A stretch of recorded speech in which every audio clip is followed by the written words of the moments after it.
Bom dia a todos. Mais uma segunda-feira com a nossa academia Remax Espírito Santo. E dessa vez a gente tem informação de que é a última desse ano, porque na outra semana já começa aí as festas, né? E a gente volta no início aí da segunda quinzena de janeiro com as nossas segundas-feiras aí de 9 às 10.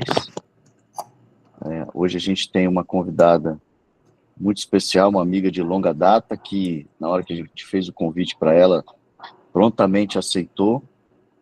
Doutora Bianca, advogada, especialista aí no mercado imobiliário, e recentemente lançou um livro, né, O Impacto das Novas Tecnologias nos Contratos Imobiliários. Isso despertou aqui a nossa atenção, para poder passar para toda a nossa turma aqui da Remax Espírito Santo.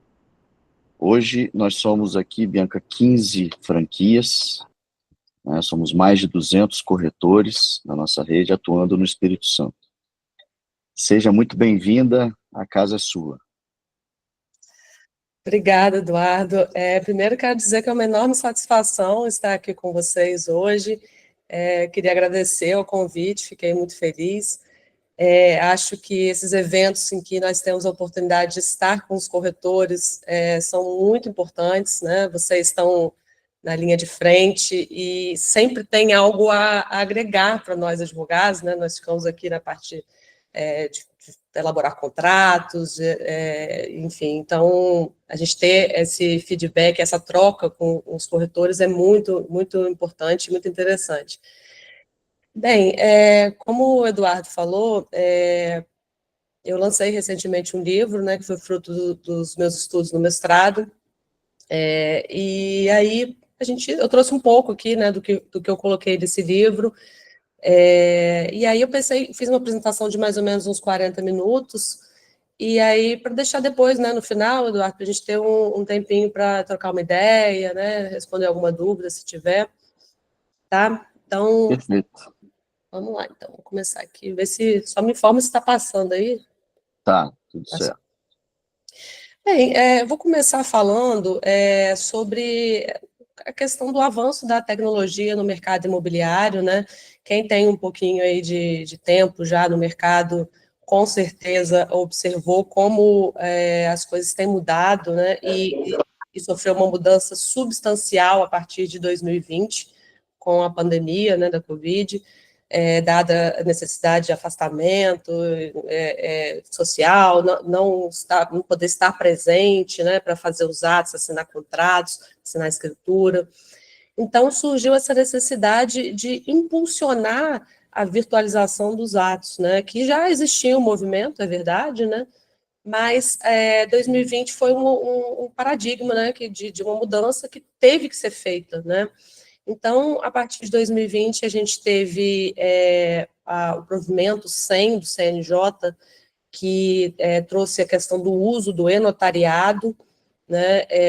A gente teve uma lei em 2020 também que tratou sobre as assinaturas digitais, e a gente teve também a regulamentação sobre o SERP, né? O SERP, na verdade, ele já existia, que é aquele sistema eletrônico de registro, né? Mas estava meio esquecido, né? Os cartórios de registro de imóveis não tinham esse uso, né, dessa ferramenta da forma que passou a ter a partir de 2020. Então, assim, com certeza, quem está no mercado há mais tempo observou essas mudanças, né? Como foi maior, né, a partir de 2020, o uso de ferramentas tecnológicas na nossa área, né? E aí, partindo desse pressuposto, a gente teve também o uso dos contratos no mundo digital, né? É claro que já existia essa possibilidade de você fazer contratos que eram enviados, minutos enviados por e-mail, aquela coisa toda, mas também o uso dos contratos foi impulsionado os contratos digitais foi impulsionado a partir de 2020, né?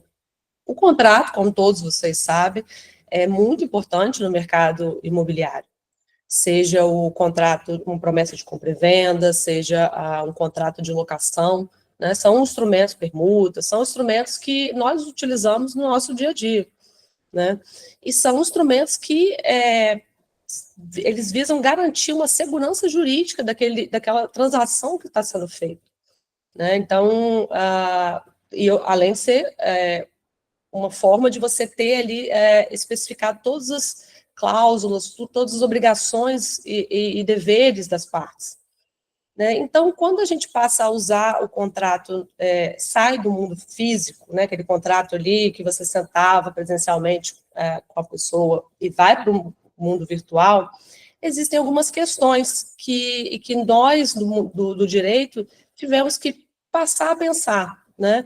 O contrato é um instrumento que existe desde o início das legislações, volta lá no direito romano. Então, a gente está falando de um instrumento que existe há mais de 2.000 anos, e sempre foi formalizado de uma forma física, né? E a partir do uso da tecnologia, a gente migra para esse ambiente virtual. E, com certeza, a tecnologia ela traz mais celeridade, menos burocracia, né? Você, em vez de marcar uma reunião, sentar lá com a parte, você manda minuta, assina e está tudo resolvido de uma forma bem menos burocrática. Agora, o que isso traz de reflexões né, e problemas que nós temos que pensar, né? E aí é que é o grande X da questão. São 3 os maiores problemas que um contrato digital ele traz. Primeiro é a questão da autenticidade, né? Autenticidade é saber se aquela pessoa que está assinando o contrato é de fato aquela pessoa que é parte no contrato. De fato é o locador, de fato é o locatário, de fato é o vendedor.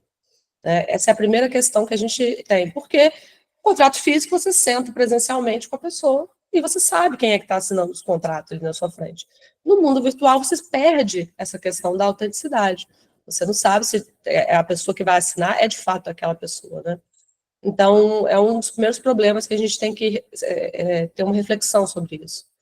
Outra questão, integridade. É claro que fraude também acontece no contrato físico, né? Mas no mundo digital, o contrato ser fraudado, ser alterado, ele é muito mais fácil, né? Tem uma facilidade maior nisso. Então, você tem que garantir a integridade desse contrato. Significa o quê? Que o contrato que você fez e assinou é aquele contrato que está valendo, ele não foi alterado no meio do caminho, né? E, por fim, uma questão que está super em voga hoje e cada vez mais, provavelmente todos vocês ouvem na mídia o tempo todo, né, falar de Lei Geral de Proteção de Dados, né, isso não se fala de outra coisa além disso, né, que é garantir a segurança da informação, né, porque essas informações, elas transitam nesse meio eletrônico e você tem que ter respaldo de que aquilo não vai ser acessado por terceiros, né, são informações sensíveis, dados pessoais, dados de tratativas, né, de compra e venda, de locação. Então, como assegurar que isso não vai ser acessível para terceiros? É uma preocupação também desse contrato quando ele vai para o mundo virtual. E aí, a primeira questão que eu falei é sobre a autenticidade. A autenticidade é que, com certeza, vocês todos já usam, né, as assinaturas digitais, já estão familiarizados com ela, né? Salvo engano, eu tive uma tratativa recente com a Remax, e vocês usam uma plataforma própria, né, salvo engano, própria da Remax para fazer as assinaturas. E aí você vai falar, Bianca, mas isso aí já é batido, a gente já usa isso no nosso dia a dia. Só que eu vou mostrar para vocês que existem algumas peculiaridades que a gente tem que pensar, porque isso é muito recente, apesar de o certificado digital mesmo, né, ele existir e ser regulamentado de uma certa forma desde 2001 por uma medida provisória, ela não foi convertida em lei, a medida provisória não é uma lei, né, mas ela está em vigor até hoje. Foi criada essa ICP Brasil, provavelmente também vocês já ouviram falar nisso, né? O que é a ICP Brasil? Essa infraestrutura de chaves públicas brasileira, que é um certificado digital que ele tem uma criptografia, uma chave dupla, né? Que ela tá dentro dessa chave, tem vários dados daquela pessoa que detém o certificado digital. Então, tem os dados pessoais, tem dados biométricos. Então, o certificado digital é considerado a chave mais segura que a gente tem hoje em uso no país. E está regulamentado desde 2001. Agora, aí vocês vão falar, não, mas a gente usa, tem plataformas, tem CertSign, DocSign, e essas assinaturas, né? Quais são elas, né? Elas têm validade? Então, como eu disse, em 2020 a gente teve uma grande evolução, né, no uso dos documentos eletrônicos, então foi promulgada essa lei, a Lei 14.063, que ela passou a estabelecer 3 níveis de assinatura eletrônica, que foram a assinatura simples, a assinatura avançada e a assinatura qualificada. A assinatura qualificada é essa assinatura através do certificado digital, através de uma certificação ICP Brasil, que essa assinatura ela é mais forte, que dá mais segurança na transação, quando ela é utilizada. A avançada é uma assinatura que ela tem mais de um fator de certificação, de você saber que aquela pessoa é aquela pessoa. Por exemplo, você usa um e-mail, você usa uma foto de um documento, ou até a foto da própria pessoa. Então, ela tem mais de um nível, uma ferramenta de segurança, mas não usa a certificação do ICP Brasil. Né? E a simples é uma assinatura que você tem só um item de identificação. É aquela assinatura que é feita pelo Authentic, DocSign, muitas vezes eles usam só o e-mail, né? Você coloca o e-mail da parte e aí a pessoa assina. Né? Então, a qualificada é a mais forte, a avançada é a intermediária e a simples é tem menos força, vamos dizer assim, para garantir a autenticidade. E aí, se gerou, né, um debate muito, e existe ainda no mundo jurídico, sobre a possibilidade da gente usar essas assinaturas nos contratos. Então, se eu usar uma assinatura avançada e não a qualificada, o documento ele tem validade, tem segurança, né? Isso a gente tem que pensar que isso é uma coisa muito nova, né? A gente está falando de uma lei de 2020, e isso, para chegar nos tribunais, demora um pouco, né? Até começar a ter problemas, as pessoas começarem a alegar, isso vai para o juiz, depois vai para o tribunal, depois vai para o STJ. Então, ainda havia muita insegurança sobre a possibilidade de você usar esse tipo de assinatura ou não. E aí, por isso que eu falo assim, a gente, isso aí já está batido, a gente usa, não. A gente teve uma decisão super recente, até grifei aqui, né, de setembro de 2024, né, menos de 3 meses atrás, do STJ, que tratava justamente sobre essa questão do uso da assinatura eletrônica avançada. Qual que era a discussão nesse processo? Um banco usava uma plataforma própria para assinatura de contratos, e a plataforma não usava o ICP Brasil, ela não exigia o certificado digital. Então, a pessoa assinou um contrato só pela assinatura avançada e não a qualificada, e depois o devedor ele foi questionar a validade desse contrato. E aí, o Tribunal do Paraná, ele negou a validade dessa assinatura. Falou que a assinatura avançada ela não serviria para comprovar que aquela pessoa assinou o contrato. Olha a discussão, né? Eles falam de uma coisa muito recente. E aí, quando isso chega no STJ, o STJ ele analisa essa situação e, pela primeira vez, a gente tem uma decisão do STJ nesse sentido de reconhecer que a assinatura avançada, ela também é válida. Então, foi uma decisão muito importante, né? Foi muito discutida nos meios jurídicos, justamente porque a gente tem essa insegurança ainda, né? Então, a nossa orientação sempre, quando vai ter um contrato, é sempre buscar que as partes assinem através de um certificado digital, que aí a gente elimina uma eventual discussão no futuro de fui eu que assinei, não, é válido ou não, entendeu? E hoje também é muito utilizado o Gov para assinatura, né? O Gov também tem 3 níveis lá de assinaturas, ele tem a ouro, a prata e a bronze, né?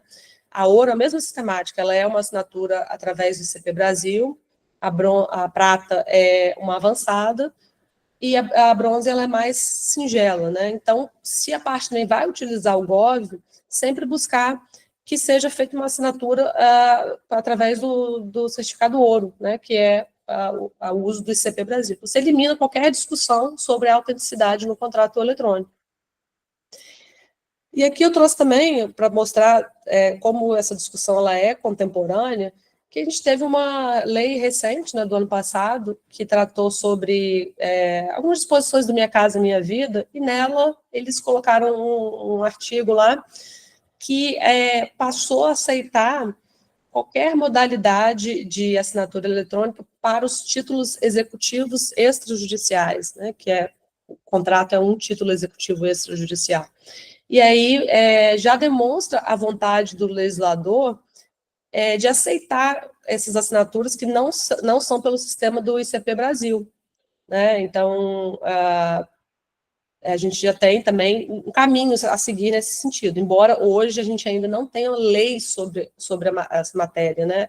Você vê como é recente essa discussão também, a gente tem um projeto de lei tramitando no Congresso para alterar o Código Civil, né? O Código Civil que é a nossa legislação que rege toda a legislação civil, né? Contratos, obrigações, e na alteração do Código Civil, nesse projeto, vai ter um capítulo só tratando sobre assinatura eletrônica, porque a assinatura eletrônica não é prevista no Código Civil, o Código Civil ele é de 2002, né? Então não tem nada no Código Civil tratando sobre isso, mas há essa necessidade de ter uma regulamentação específica. Então, vai ser alterado, provavelmente, né, já está tramitando, já está bem avançado, para alterar o Código Civil e trazer disposições sobre as assinaturas eletrônicas.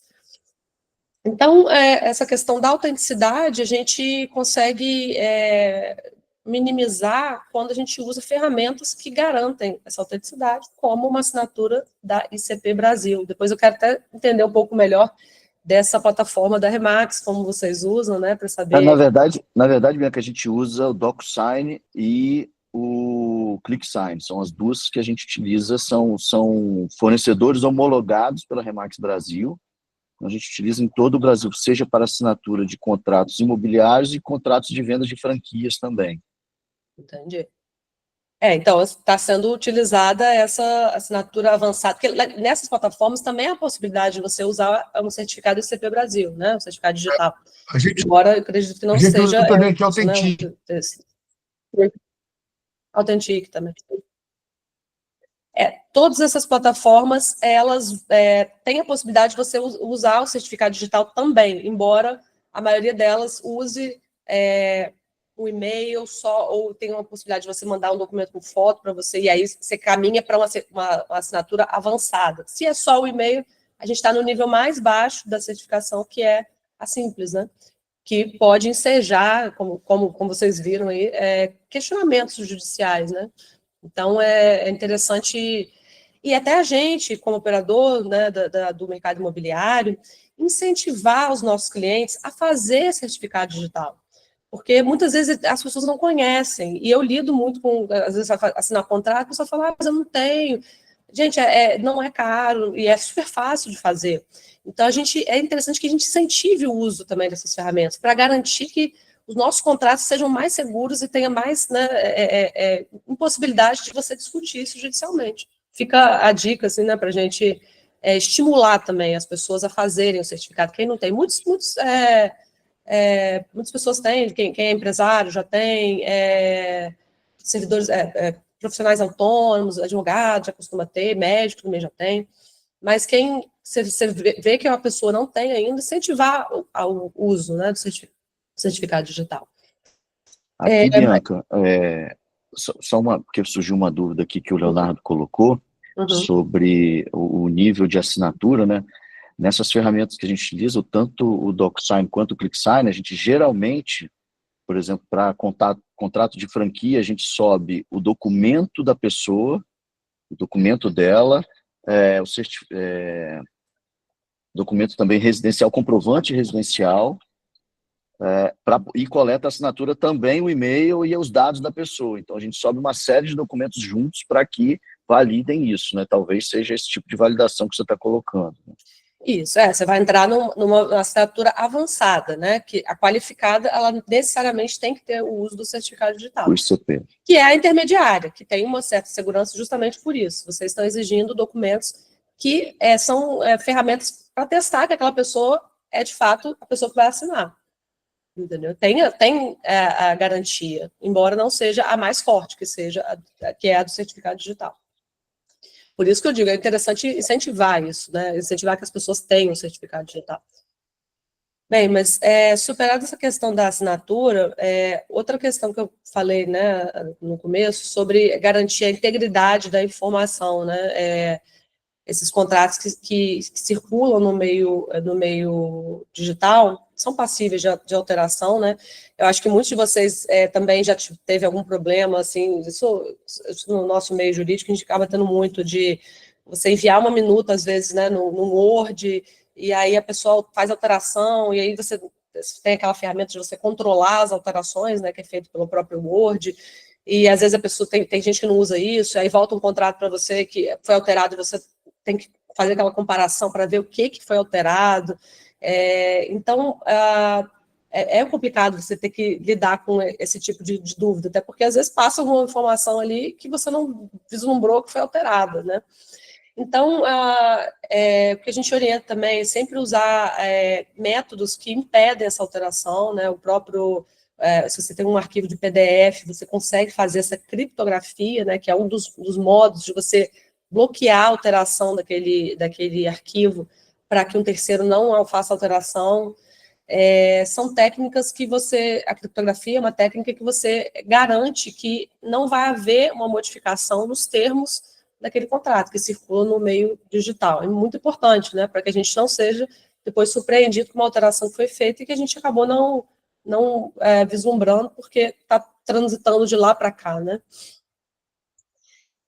E, por fim, falei um pouco sobre a questão da segurança da informação, né? Isso hoje é uma preocupação muito grande, né? A segurança da informação, ela tem um arcabouço legal, né? Leis que buscam garantir essa segurança da informação. Hoje em dia, estamos ainda engatinhando, né, no uso dessas ferramentas que são previstas por lei, desde a Constituição Federal, que é de 1988, a gente já tem disposições que visam garantir, né, sigilo de correspondência, inviolabilidade de intimidade.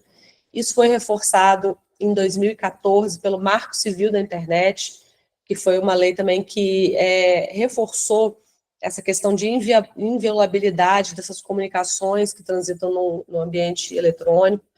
E, por fim, a mais famosa de todas, né, que é a Lei Geral de Proteção de Dados Pessoais, que é a LGPD, é uma legislação de 2018, embora ela tenha começado a ter os seus efeitos em 2021, 2022, agora não me recordo qual ano especificamente, mas que também trouxe essa necessidade da gente observar a proteção dos dados pessoais que são regulamentados, que são armazenados, né, pelas pessoas que têm acesso a essas informações eletrônicas.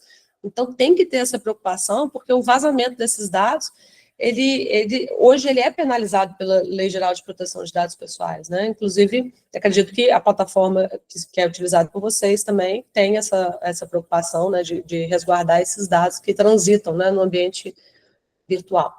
Mas essas são as 3 maiores preocupações que a gente tem com o contrato eletrônico, né? E fiz esse apanhado e para tratar agora sobre essa parte que sobre a questão das novas tecnologias, que é uma parte muito interessante, né, para a gente até se familiarizar com algumas ferramentas que já estão em uso e vão ser aprimoradas cada vez mais, né. Eu trouxe aqui alguns conceitos, porque muita gente ainda não está familiarizado com esses termos, né, sobre os NFTs, sobre a tecnologia blockchain e os smart contracts, são contratos inteligentes. Aí vocês podem ouvir isso, falar, está falando de coisa, né, dos Jetsons aí, a gente vai usar, não usa isso. E a boa e a má notícia é que isso já está sendo usado e vai ser usado cada vez mais no mercado imobiliário. Por isso a necessidade da nossa atenção para esses conceitos, que daqui a pouco vai bater na porta de vocês, né? Então, o que seria essas tecnologias, né? O que seriam? Vamos especificar um pouco aqui para deixar mais claro, para a gente entender. Os NFTs, eles são um token não fungível. O que é isso? É uma forma de você representar uma propriedade sobre algo no mundo digital. Talvez muitos de vocês tenham ouvido falar daquela questão do Neymar, que comprou aqueles macaquinhos, que eram NFTs, que são artes, né? Uma arte digital. E na época se falou muito, porque ele pagou milhões, né, no desenho de um macaquinho. E aí eu trouxe até uma reportagem recente aí da Terra, dizendo que esses macaquinhos que ele comprou por 6 milhões de reais, que é um NFT, hoje eles valem 40 mil reais, né? Mas assim, só para que vocês tenham uma ideia do que eu estou falando aqui. Então, esses NFTs são formas de você comprovar a propriedade digital, né? E como isso vai ser aplicado, e já está sendo aplicado no mercado imobiliário. Como assim, né? Já está sendo aplicado, né? A gente não tem isso, não. Aqui que a gente vai mostrar que isso já está sendo usado, né? Então, só a primeira ideia é o que é o NFT, que é um token que comprova a propriedade sobre algo digital. Tem o Leonardo levantou a mão aqui. Léo, quer falar alguma coisa, não?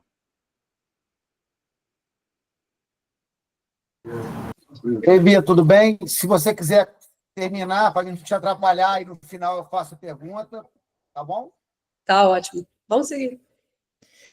Então, passando aqui, a gente tem também o que é um blockchain, a tecnologia blockchain. A tecnologia blockchain, ela permite que você, quando você faça um registro de uma informação, ela transite no meio eletrônico sem que ela seja passível de ser alterada, né? Então,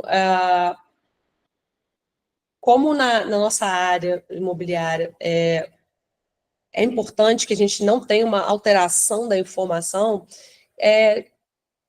a tecnologia blockchain ela passou a ser vista como uma possibilidade, né? Um meio interessante para ser aplicado, né? Hoje, se você pensar, quando a gente faz uma escritura pública, a gente tem lá um documento em que está atestando uma vontade das partes, né? Um documento que a gente sabe que não vai ser alterado, porque ele tem a fé pública, né? Então, a tecnologia blockchain, ela segue essa mesma premissa, só que isso sai do mundo físico e vai para o mundo virtual. É você poder fazer um registro de uma informação minha, eu endereço para alguém, essa pessoa recebe essa informação sem que ela seja alterada. Então, é uma forma de você resguardar a segurança do trânsito de uma informação no mundo digital. E aí, bem, é aqui que eu vou demonstrar para vocês como isso vai ser aplicado, ou já está sendo aplicado no mercado imobiliário. Né? Não é de hoje, trouxe aqui uma reportagem da revista norte-americana, da Forbes, que ela fala sobre como o mercado imobiliário já está indo em direção ao uso dessas tecnologias, do blockchain e do NFT, porque são formas de você ter o registro de uma propriedade e o trânsito dessa informação no mundo virtual. Então, já em 2022, a gente já está tendo uma sinalização de que isso pode ser utilizado no mercado imobiliário, e aqui eu trouxe também uma reportagem do jornal Valor Econômico, também de 2002, como eles já estão vislumbrando o uso dessa tecnologia no mercado imobiliário. Por quê, né? A gente vai chegar aqui como isso está sendo feito. Eu trouxe outra reportagem do Globo. Eu trouxe aqui essa reportagem, talvez vocês já tenham ouvido falar dessa situação que está acontecendo no sul do país. Tem uma empresa chamada NetSpaces, né, que ela já começou a fazer essa digitalização das propriedades. Como que é isso, né?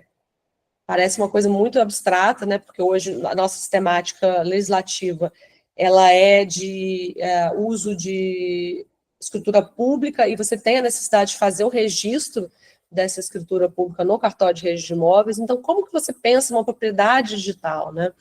O que está sendo feito é essa pessoa que é proprietária de um imóvel, ela faz uma permuta com uma empresa e essa empresa ela começa a vender os ativos tokenizados, né, dessa propriedade. E para que serve isso, né? você pensar, por exemplo, você tem um apartamento que você é proprietário e você quer botar isso para alocar, para locação, né? E aí você pode permitir que outras pessoas comprem parte desse imóvel, já que você, por exemplo, você não tem o dinheiro para comprar o imóvel integralmente, né? O imóvel hoje, cada vez mais alto, aí a gente acompanha, por exemplo, em Vitória. Você quer comprar um imóvel de 500 mil reais e você não tem os 500 mil reais. E se você comprar uma parcela dele, 10% desse imóvel, você vai pagar 50 mil, você tem um token que representa esses 50 mil.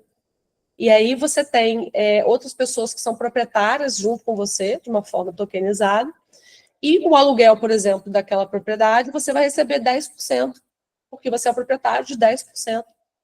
Então, isso está sendo utilizado, né? Você vê que essa reportagem já é 2024, também falando sobre tokenização de imóveis, como isso começa a ser utilizado, e aí a gente pode pensar, mas no Brasil a gente também, né, isso aqui é um organograma de como está sendo utilizado, e aí você pensa assim, mas como fazer isso, né, instrumentalizar isso, né, o Rio Grande do Sul, por exemplo, porque a gente não tem uma escritura que permita fazer isso, né, a escritura ou é compra e venda, ou é permuta, ou é doação, como é que faz uma tokenização de imóveis, né?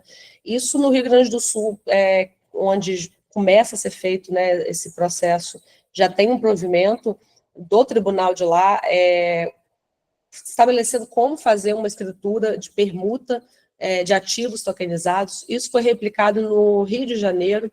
O Rio de Janeiro, inclusive, a OAB de lá já tem até uma comissão tratando sobre tokenização de imóveis, né? Então, isso começa a ser uma realidade, está se espalhando pelo país. E aí vocês podem perguntar, mas isso não tem lei, né? Tem um monte de problema isso. Realmente tem um monte de problema, né? A gente não tem uma regulamentação legal atualmente, né? O Código Civil, como eu falei, é uma legislação de 2002, então, obviamente, né, não tem nem nada, nem perto disso, e a gente trata de transferência de propriedade com registro de imóveis, né? Então, como você vai pensar em ativos imobiliários tokenizados, né? Como fazer isso? Só que a gente tem que lembrar que, apesar da falta de regulamentação, isso está sendo usado, e o direito, ele normalmente as leis chegam depois do fato já estar sendo praticado pelas pessoas, né? Então, vem depois, normalmente, a regulamentação, né? Como aconteceu com a multipropriedade imobiliária, né? Vocês talvez já tenham se deparado com transações dessa natureza, em que você compra uma fração de tempo, principalmente em empreendimentos como hotéis, né? A pessoa compra lá, eu tenho direito a usar uma semana daquele hotel. Acontece muito em área turística, né?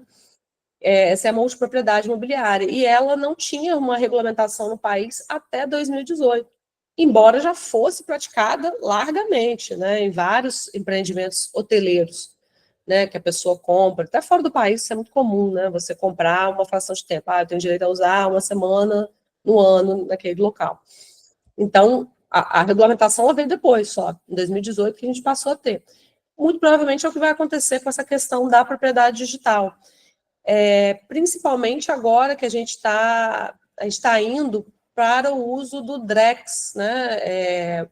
Talvez vocês também tenham ouvido falar, que é o real digital, uma moeda que o Banco Central está estudando, né, para lançar, possivelmente deve haver um lançamento em 2025. E para que serve esse real digital, né? Uma das ferramentas que a gente vai utilizar são os smart contracts. O que são os smart contracts? São contratos, como a tradução literal são contratos inteligentes.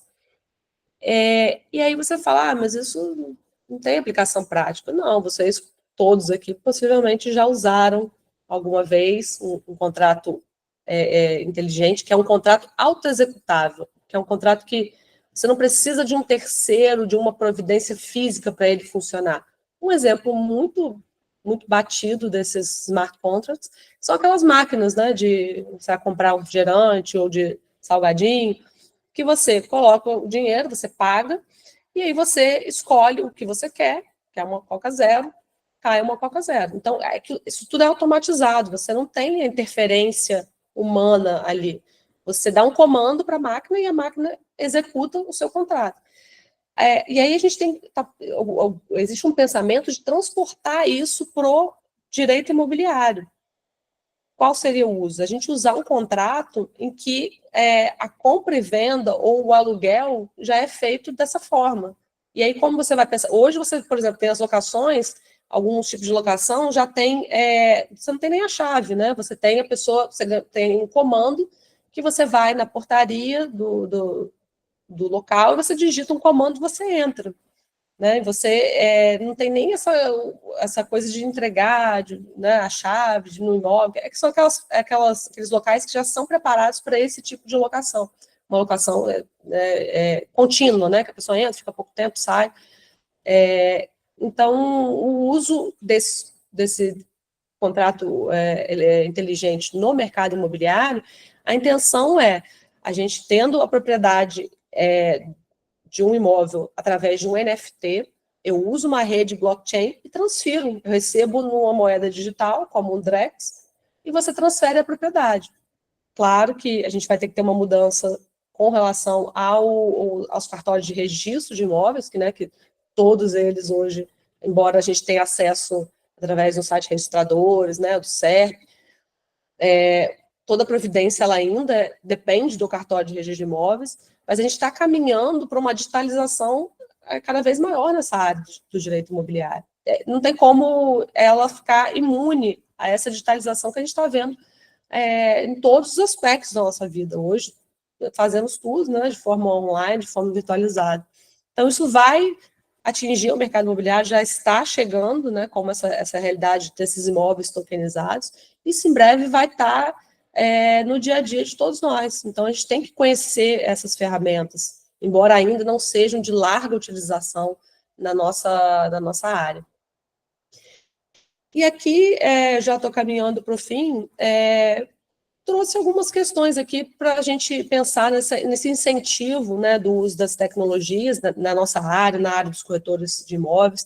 Como disse, e vocês provavelmente enfrentam isso, né? Às vezes tem muitos clientes que ainda são apegados na coisa física, né? Querem assinar uma escritura, querem ir no cartório. Quando a gente fala do e-notariado, né, que é uma ferramenta hoje muito utilizada, às vezes ficam meio receosos, né, não entendem muito bem, não querem utilizar, principalmente as pessoas mais velhas, né? Eu tenho esse problema aqui no escritório, assim, e eu acabo incentivando, porque às vezes a pessoa fala, não, eu quero ir lá no cartório. Eu falo, não, vamos usar o e-notariado, é muito mais fácil, muito mais rápido, né, menos burocrático. Então, a gente tem que incentivar também que as pessoas olhem para esse uso da tecnologia. A gente só sai ganhando, né? Nós, advogados, vocês, corretores de imóveis. Então, a gente que está na linha de frente, a gente tem que fazer esse incentivo, né? Para as pessoas olharem para a tecnologia e não terem restrições quanto a isso. Quero até ouvi-los, né? Porque provavelmente vocês têm também várias histórias, né, dessa resistência ao uso da tecnologia, né? Só que isso todo mundo ganha. A gente assina, o vendedor está no outro país, o comprador está em outro país, assina, faz uma videoconferência, resolve. A gente economiza tempo, economiza recursos, né, dinheiro. Tá melhor para todo mundo. Então, a gente pensar nisso, não ter o receio com as ferramentas digitais. E aqui, já caminhei para o fim, né? Deixo aqui o meu contato, meu e-mail, e deixo esse QR Code também. Quem quiser se aprofundar no tema, esse QR Code é para o link para o livro que eu lancei. É um livro jurídico, mas eu sei que tem muitos corretores também que estudam direito, se interessam na área do direito, cada vez mais, né? Tenho encontrado vários corretores que estão enveredando para o mundo do direito.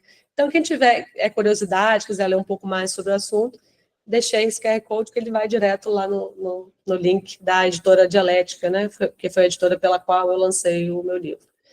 Então, eu termino aqui minha exposição, quero agradecer a todos por terem me ouvido e fico à disposição para perguntas, comentários, quero ouvi-los também.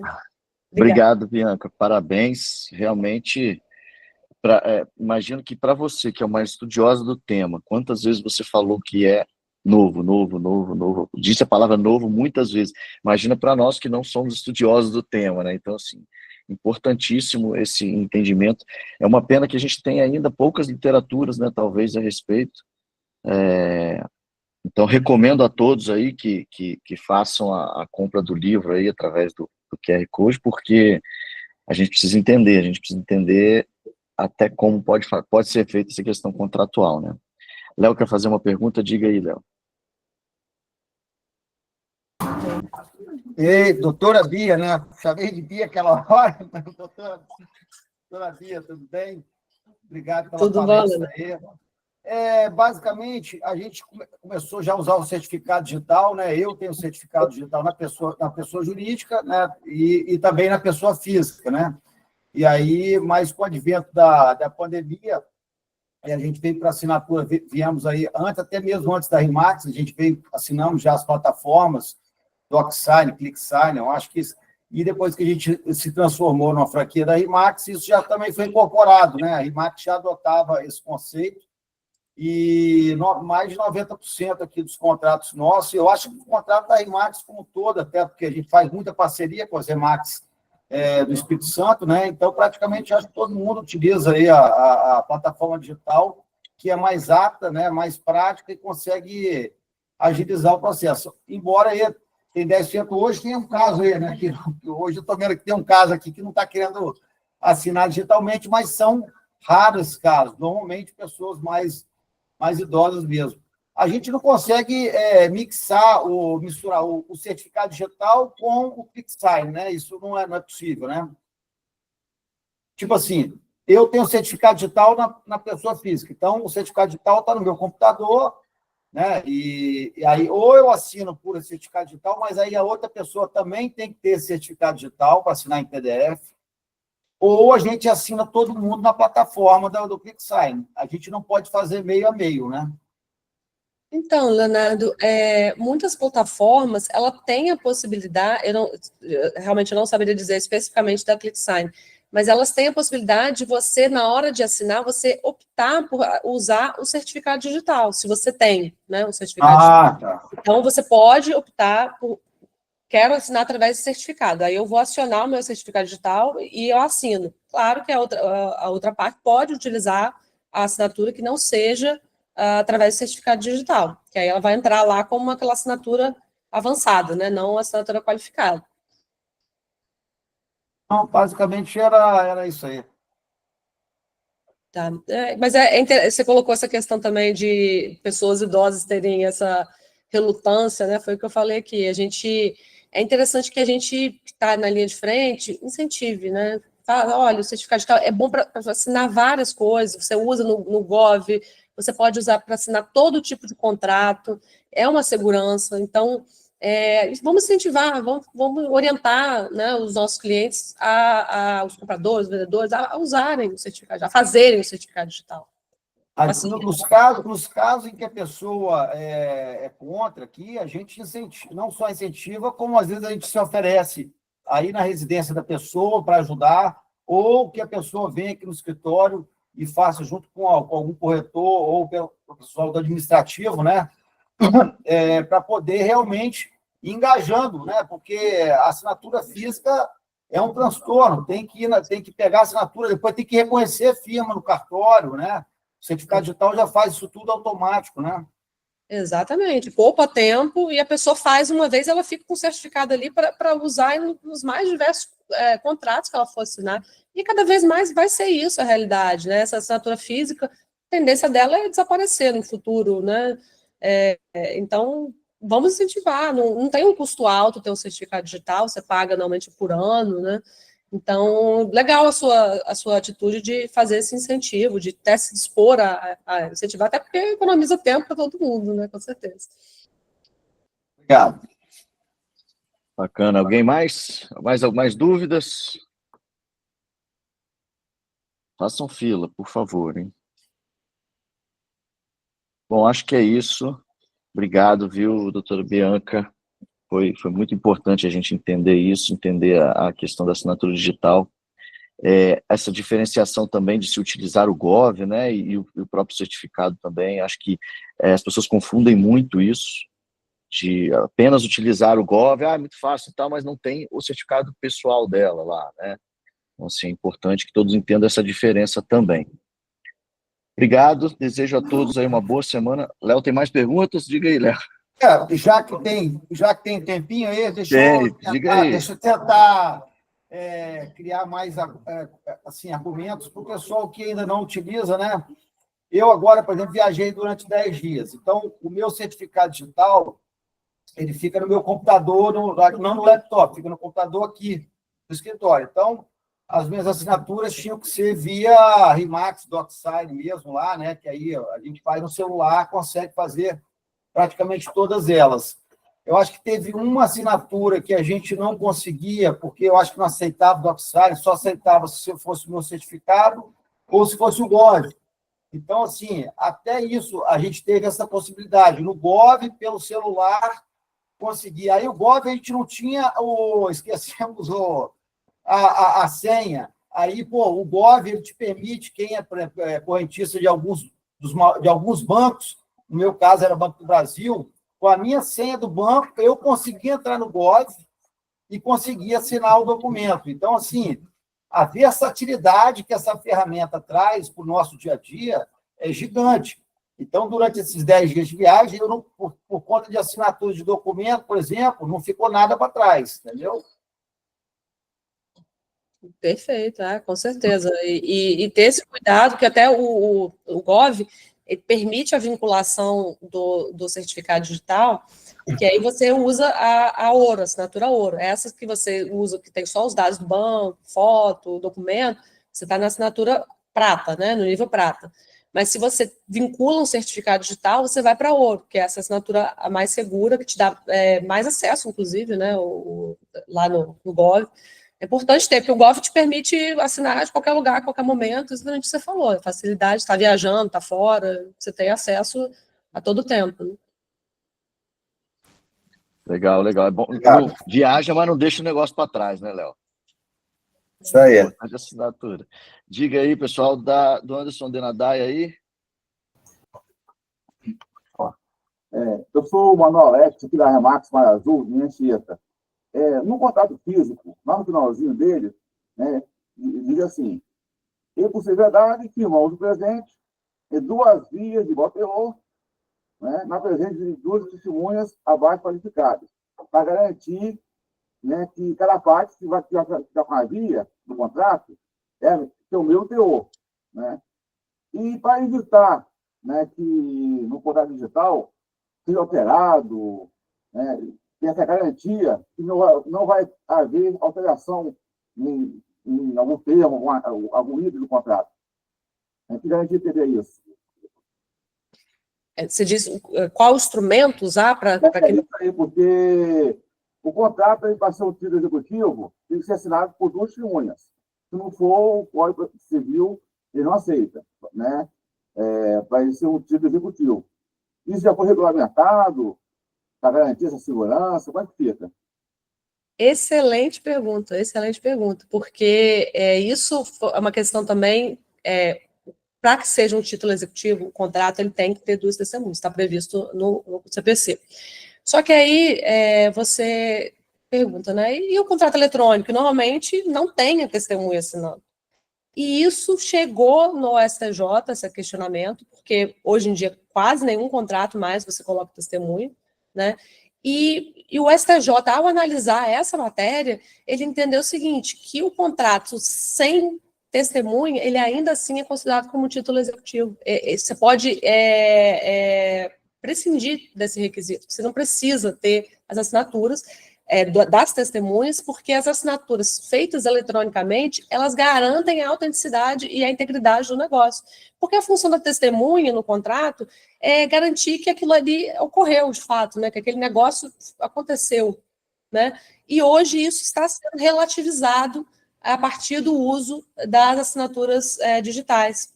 Então, um excelente ponto que você colocou aí, não precisa ter medo de fazer um contrato sem assinatura de testemunho. é porque isso, levado ao judiciário, não é recente isso não, tá? Isso já tem algum tempo que está sendo, já temos decisões no sentido de que elas são dispensáveis. Então, não teria problema você ter um contrato sem assinatura de testemunha, porque ele ainda assim vai ser um contrato que vai poder ser executado. Já tem um tempo já que a gente tem entendimento nesse sentido, mas muito boa pergunta. A gente utiliza testemunha no contrato digital já também. No contrato Também. de franquia, a gente também tem a possibilidade de colocar. Melhor ainda, mas caso você não tenha e isso seja judicializado, isso já há algum tempo os tribunais entendem que você não necessita delas. Né? Léo, quer falar mais alguma coisa? Só ia complementar o que você já falou, nos contratos digitais aqui, a gente utiliza a testemunha. A gente coloca o campo de testemunha e as testemunhas assinam também. Então, fica o contrato como se fosse normal mesmo. Isso você evita uma futura judicialização nesse sentido. A pessoa vai discutir, mas esse contrato aqui não tem testemunha, então ele não é o título executivo, porque a pessoa pode levar essa discussão, né? Se você tem a assinatura mesmo no contrato digital, você inviabiliza essa discussão, né? Mas hoje em dia, como eu te disse, como já tem muito entendimento nesse sentido de que é dispensável, levar essa questão para o judiciário, ela já vai ser, via de regra, ela vai ser refutada. Mas se você coloca, melhor ainda, evita até que isso seja discutido. Assim como você evita a discussão se você usar o certificado digital, porque a pessoa não vai poder discutir a autenticidade do contrato, porque ela assinou através de uma assinatura que não permite esse tipo de discussão hoje em dia. Doutora, no caso do contrato físico, bom dia, né, primeiro? Meu nome é Carla. No contrato físico, a orientação ainda é que tem assinatura das testemunhas ou isso já foi refutado no tribunal também?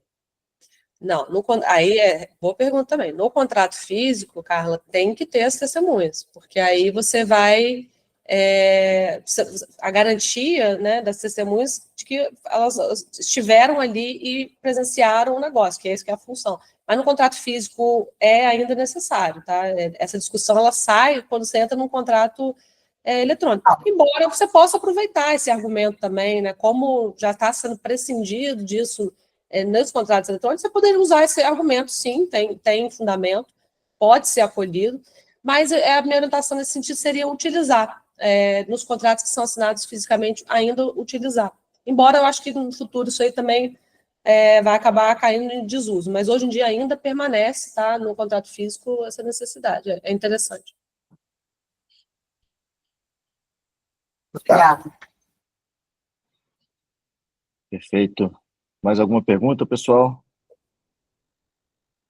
Agradeço novamente aí a presença da doutora Bianca. Obrigado pelo tempo cedido, pela consultoria para todos nós aqui e parabéns pela publicação do seu livro. Obrigada. Conte sempre com a turma da Remax. Se precisar de negociações, temos aqui 15 lojas para atendê-la, 250 corretores. Fique à vontade. Bacana, eu que agradeço a oportunidade, foi bom conversar com vocês, e eu fico à disposição nos meios digitais, no e-mail, quem quiser entrar em contato. Agradeço a oportunidade. Obrigada, Eduardo, obrigada, gente. Bom dia para todos. Obrigado, pessoal.